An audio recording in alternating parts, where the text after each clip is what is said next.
Bonjour, dans cette vidéo on va parler d'une des chaînes YouTube qui a le plus arnaqué et manipulé et pris pour des débiles sa communauté, La Mafia.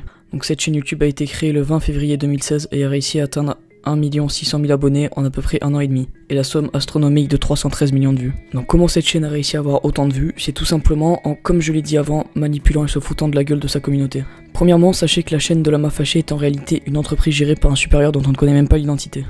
Donc le chef de cette entreprise a jusqu'au 1 et quelques millions d'abonnés collaboré avec une jeune femme dont on ne connaît aussi pas l'identité. Elle s'occupait juste d'enregistrer les textes. Mais il a aussi dû collaborer avec d'autres personnes pour le montage, les trouvailles de vidéos à plagier, etc. Vu qu'il y a quasiment une vidéo par jour, ça m'étonnerait que cette femme fasse tout seul. Donc en effet, cette chaîne se base tout simplement sur le plagiat des contenus des chaînes de top américaines ou espagnoles les plus connues. Donc voici quelques screens. Sachez que c'est pareil pour la quasi-totalité de leurs vidéos. Ils ne font que reprendre et traduire. Et même parfois ils utilisent les mêmes images qu'il y a à l'intérieur des vidéos, en plus des choses dites. Donc rien qu'avec ça, on peut dire que cette chaîne ne vaut rien et qu'elle devrait être supprimée de YouTube. Tout simplement car ils se font des sommes d'argent phénoménales en plagiant des vidéos. Une sorte de machine à maths podcast en fait. En plus de ça, quasiment toutes les miniatures sont faites pour attirer un max de gens. Je vous laisse voir. Et le pire c'est que ça s'arrête même pas là, ça leur suffit pas de gagner autant de vues et d'abonnés. Ils veulent absolument accélérer la vitesse de leur ascension. Du coup ils se servent du fait que leur communauté est jeune et naïve en mentant. La fille de base a tout simplement dit que quand elle atteindrait les 1 million d'abonnés, elle montrerait sa tête dans une FAQ. Elle a fait ça dans l'unique but de monter plus rapidement 1 million d'abonnés pour gagner plus d'argent. Toute personne avec plus de 90 de Q est capable de le comprendre. Mais le pire dans tout ça, c'est que quand la chaîne a finalement atteint les 1 million d'abonnés, elle n'a même pas montré sa tête et a commencé à chercher des excuses insignifiantes. Je vous laisse voir. Alors pourquoi je n'ai toujours pas fait de facecam alors que vous êtes maintenant plus d'1 million d'abonnés? En fait, tout s'est bien passé pour moi jusqu'à ce que j'atteigne les 900 000 abonnés. Et là, d'un coup, pendant le mois de mars, je vais commencer à me prendre une vague de haine. Non, elle a toujours eu des insultes et des critiques, c'est tout simplement normal et cela arrive à toute personne connue sur YouTube. Mais une vague de haine incroyable sur les réseaux sociaux et surtout sur Twitter.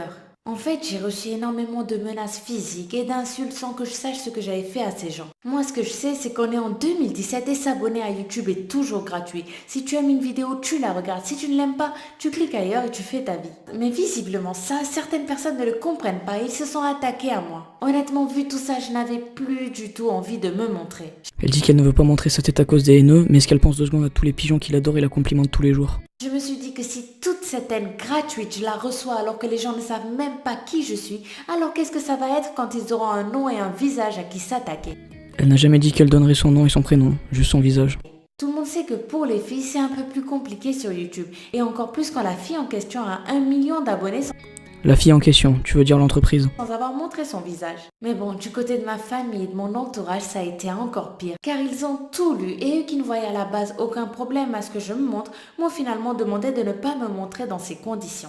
D'ailleurs, j'ai fini par désactiver mon Twitter, mais ça n'empêche que je continue toujours à recevoir des menaces physiques par mail ou sur YouTube. Donc vu la situation, j'ai décidé de ne pas me montrer tant que tout ça ne se sera pas arrêté. Et je sais que maintenant que vous connaissez toute l'histoire, vous allez me comprendre. Qu'as-tu à dire pour les 1 million d'abonnés? Un grand merci à vous tous. Merci de vivre avec moi. Donc voilà, une fois son discours infructueux terminé, elle décide d'essayer d'avoir sa communauté avec les émotions, la pitié, et le pire c'est que ça a marché. Donc elle dit que maintenant que nous sommes au courant de sa terrible histoire, on ne peut plus rien dire. Donc encore une fois, sa communauté naïve se laisse avoir. Et elle passe directement à une autre question de sa FAQ, et comme par hasard, une qui lui demande ce qu'elle a à dire pour les 1 million d'abonnés.